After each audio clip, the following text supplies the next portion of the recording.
Hello, everybody, and welcome back to OMB Reviews. I am the critic who is a cynic. Hope you're doing well, and today we'll be talking about the box office for Spider-Man No Way Home, as Scotty Boy Mendelson over at Forbes has once again proven not only is he just a shill, but also that he is in many ways incompetent when it comes to talking about the box office numbers as a so-called professional reporter, as he tries to tie in the 68% drop that Spider-Man No Way Home found this weekend to explaining that this means The Last Jedi was not a failure, did not divide fans, did not push fans away, and also that this is really good news for films like Shang-Chi because it had a lower weekend drop-off.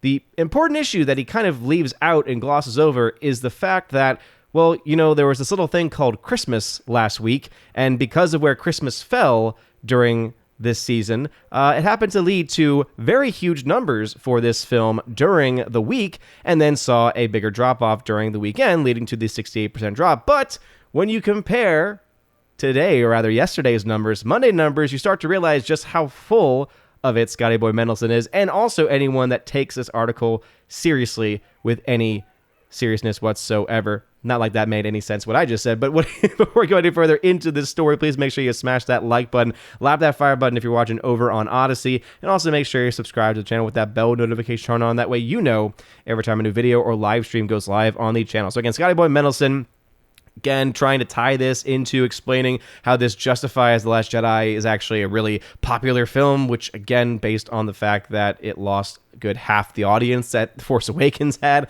kind of indicates that there is very clearly a difference there. Not to mention, of course, the fact that most people, at least, you know, most circles that I speak with, and also I think even, you know, as time has gone on, more and more people, except for industry types, have even admitted to themselves, yeah, you know what, not really the best of the Star Wars films. In fact, there's a lot of issues with it. Not a film that a lot of people tend to want to go back to. So he's trying to, again, use the 68% drop-off, saying it's the biggest drop-off ever in MCU, and again, he's completely looking over Christmas, right? He's completely looking over that. You know, he tries to bring up things like Omicron and tries to bring up, you know, obviously, you know, pandemic, because he's been a part of the fear-mongering group, you know, fear-mongering class in the media, but he's ignoring some very key numbers and some very key aspects. So first off, let's go ahead and look at the numbers for the Monday. All right, this is the second Monday number for Spider-Man No Way Home. As of right now, pretty much only Sony has put out their numbers, and as you can see, $24.7 million. That's a pretty strong Monday showing, since a lot of people are back to work today. Obviously, there's still a lot of schools that are off, but still a lot of people back to work. And I think it's going to be even more telling when we compare this to other films, both during the pandemic and also before the pandemic as well. Not to mention the fact that you do have people like over at Deadline talking about how the film is not only already in the black, but also could ultimately see $600+ million in net gain, net profit, which actually puts this very much in line with my own projections. And so for people who like to call into question the mathematics and to call into question all of the different formulas that I use, I point out the fact that my numbers are going to look very similar to even industry so-called experts' numbers. The only difference is that I don't have to go through the insane process that they have to go through in order to get to that $600+ million net gain, net profit number, but it is still important nonetheless. As you can see, they had an actual dedicated article to this by the very fact that they, again, mention how it's already going to be crossing the $500 million domestic number today, and that, again, $600+ million in net gain profit. So they, you know, link to their own article here. But as you can see, this is all based off of a couple things. For one, their number is estimated to be around $610 million, and it is coming from the fact that they believe that the final number of this film is going to be around $1.75 billion, with around $750 million in the domestic market. And all of this, by the way, is without a China release, and I would argue that there's actually a chance that this could actually reach $2 billion even without China, and part of it is actually because of the numbers that we are seeing today. I just thought it was kind of interesting that we have this number, and we'll come back to this in just a little bit, but let's get back to Scotty Boy Mendelson, right? Scotty Boy Mendelson, he likes to make a lot of excuses, he likes to try and bring things back. You know, he's someone who has defended The Last Jedi more than most other people. He's defended atrocities like Cuties, for instance, and again, it's just an all-around kind of, you know, I don't want to say too much about him, but let's just say I don't really trust him. But needless to say, right, he's basing this all off of the weekend drop-off. But here is the biggest issue when you come down to it. let's compare this. Comparisons, I think, are very, very important. So while he is correct that the 68% drop for the weekend is, a pretty large number there, especially in comparison to other films, he also fails to remember and to keep in mind and to reference the fact that the numbers for this film are a lot higher.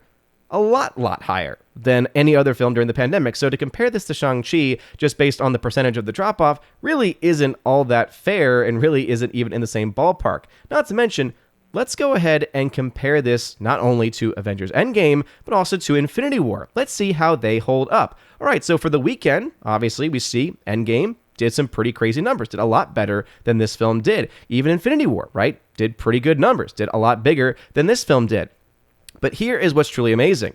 Look at the second Monday number here, $24.7 million versus the $10.7 million from Endgame and the $8.3 million from Infinity War. This film is still very much outpacing the number for Infinity War, which is the reason why you're now hearing people say, yeah, domestically, this film could probably get to $750 million because if it's pacing ahead of Infinity War, which ended around $677.6 million domestically, hey, makes a lot of sense. Not to mention the fact that it would only be around $100 million off from where Endgame ended up, and we're in the midst of a pandemic. We're in the midst of, again, continued fear-mongering. That's a pretty impressive feat. But as I said, they are also ignoring some other key facts. For instance, look at these weak numbers. When you compare this to all films, not just pandemic films, but even giant juggernauts like Infinity War and Endgame, look at that first Monday. Even for adjusted for inflation, No Way Home beat Endgame. When you look at the first Wednesday, beat Endgame. First Thursday, beat Endgame. And in both of these cases where it didn't beat out Endgame, it still ended up beating out Infinity War. So what we are seeing from these numbers then is a very clear indication that, yeah, these numbers are a little bit low. Why do you think Friday especially is low compared to the others? Could it be because of the fact that there was some holiday going on this day? Could it be? We had Christmas Eve and Christmas Day.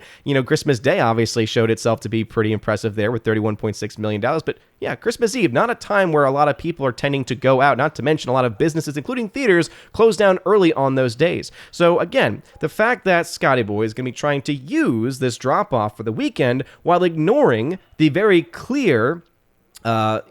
Sorry, my puppies are not very happy right now. There is this exterminator taking care of some bugs outside, and so therefore they have to be kenneled up so that way they don't try and chase them down. But one of the very important things and one of the key factors is that he's trying to, again, show you with one hand one bit of numbers, but then ignoring an entirely different one, right? He's trying to say, well, this very clearly shows this, this percentage of the drop-off clearly shows that Shang-Chi is actually really impressive and that The Last Jedi is actually truly loved. But the numbers really just don't pan out when you look at the numbers in front of you. Again, in comparison to Endgame and Infinity War, pre-pandemic films, some of the biggest films of all time, $2 billion plus films, this movie is doing better than them even in its second Monday. Now, obviously, they came out at different times of the year. This has the benefit of a lot of people being off from work, especially a lot of students, a lot of young people who are going to be the core crux of this actual audience. But this is so incredibly important to point out. And again, it's one of the many proofs of why this dude right here is a complete liar and a complete shill and should not be taken seriously at all. Now, going back to this number given to us here, right, talking about the actual net gains and net profits of the actual film, let's go ahead and look at the numbers. Again, $610 million was the number that they had given. Again, I've been following the battle between Spider-Man No Way Home and the entirety of the MCU lineup this year. And hey, Spider-Man No Way Home currently, as of the recording of this video, is around $1.08 billion worldwide at this point. The entirety of the MCU for 2021 rounded out to be around $1.2 billion worldwide, which resulted in around a $100 million loss. As of right now, Spider-Man No Way Home is looking at around $350 million in net gain, net profit. However, we obviously see some projecting going on in the media, going on with deadlines. So let's go ahead and use those numbers and use the metrics that I've been using for all of this, right? So first off, let's do the Sony split. All right, so with the numbers that we have right now, Sony is getting 75% of the net gain profit, has made around $262 million, where Disney has made around $87.3 million.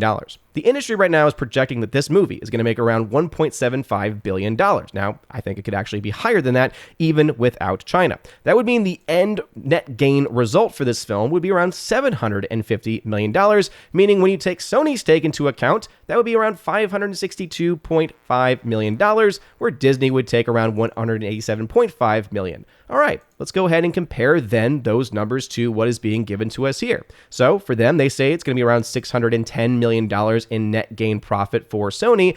And then they also mention that for Disney, they're going to get around $152.5 million.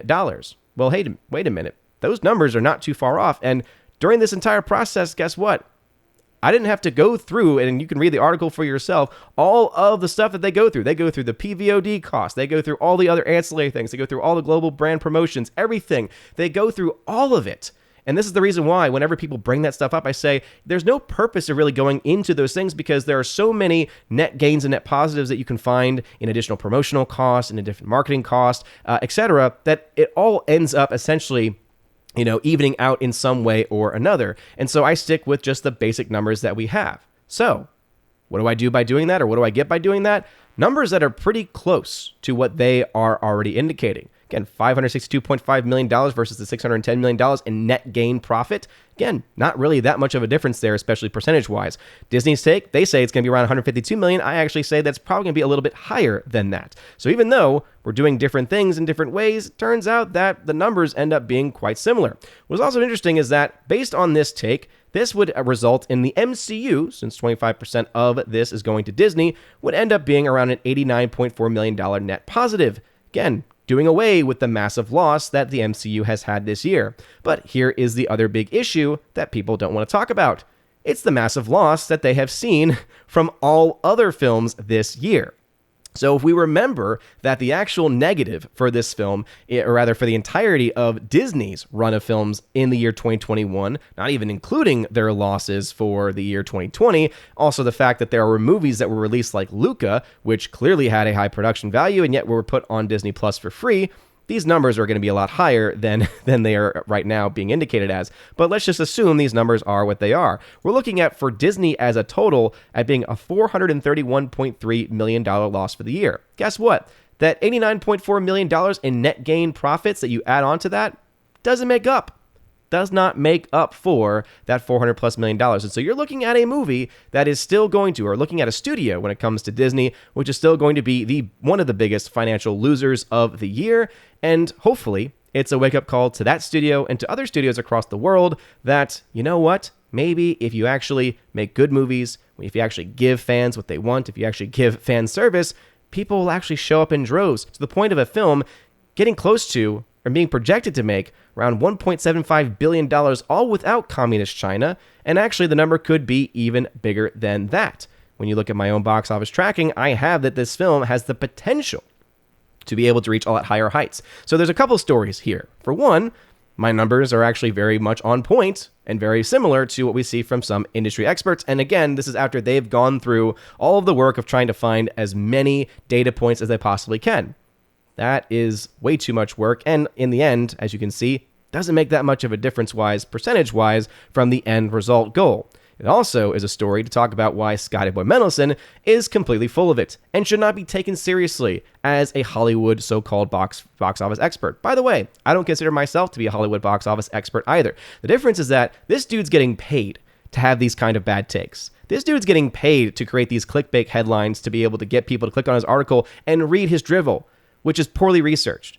I'm just a dude. I'm just a regular person talking to a webcam online, doing basic math, trying to make it as easy as possible for people to be able to understand.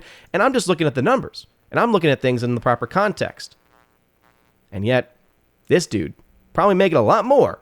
I know for a fact he's making a lot more than I am. And I think it's important to call him and anyone else like him who continue to try and spin these narratives instead of just talking about the numbers themselves and letting the numbers speak for themselves. But again, massive Monday, beating that of all of the other films that come out this year, not just the other MCU films, but again, crushing them. These are the 3 MCU films that come out this year, but even crushing Avengers Endgame and crushing Avengers Infinity War. Making up, I would say, a lot from the past weekend where, again, it fell a little bit behind. But remember, a little thing called Christmas going on. And this is not even taking into account arguments that could be made using the pandemic, especially in countries where there are lockdowns. Because guess what? I don't think you need to. Because as you remember, something I've been saying for a while, and I will continue to say when talking about this movie, this is a pandemic narrative killer and breaker. The fact that it's doing this against Endgame, against Infinity War, pre-pandemic giant films is, I think, worth talking about. And Scotty Boy, just shut up. Anyway, what are your thoughts about this? Do you think that this film is going to be able to reach $1.75 billion? And also, what are your thoughts about Scotty Boy Mendelson? That would be fun to see in the comment section. But anyway, let me know your thoughts in that comment section below. If you like this video, smash that like button, light that fire button on Odyssey. You're all amazing and beautiful people. I hope you all have a wonderful rest of your day. And as always, God bless.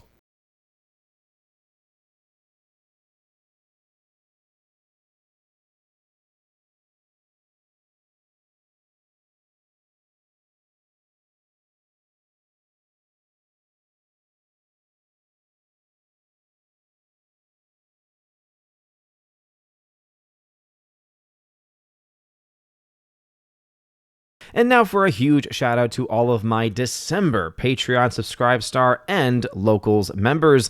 Animation commentator Brandon, Brian P., Christopher Bowman, Dolores Ed, Dion, Father Christopher Miller, Hail to you, Father, Father Damian Cook, Garrett Searles, Hannibal Grimm, Harold Francis, Inflamed Wood, Jacob Juice, Jeff Toon, Joe Horn, Jonathan Carney, Gomer Kyles 79, Laura, the Modern Major General's Story, Mike Jackson ×4, Mitch Dunaway, Mad Mitch Dunaway, Mr. Peabody, Mondo Spieler, On to June, Orange Chat Reviews, Out of Step with Reality, Priscilla Hall, Rosetta Ullen, Stan Andrian, Teresa Martin, Theodore Bendon, and Tina Bojan, and of course, the Empress of the Universe, Tina B. Thank you very much for being my Patreon members. And for my Subscribe Star members, UAB Mad Dog, Max, Mike Jackson, Storm Tracker, The R, Fast Reaction, Nosferatu Gatsu, Stand For, John B.,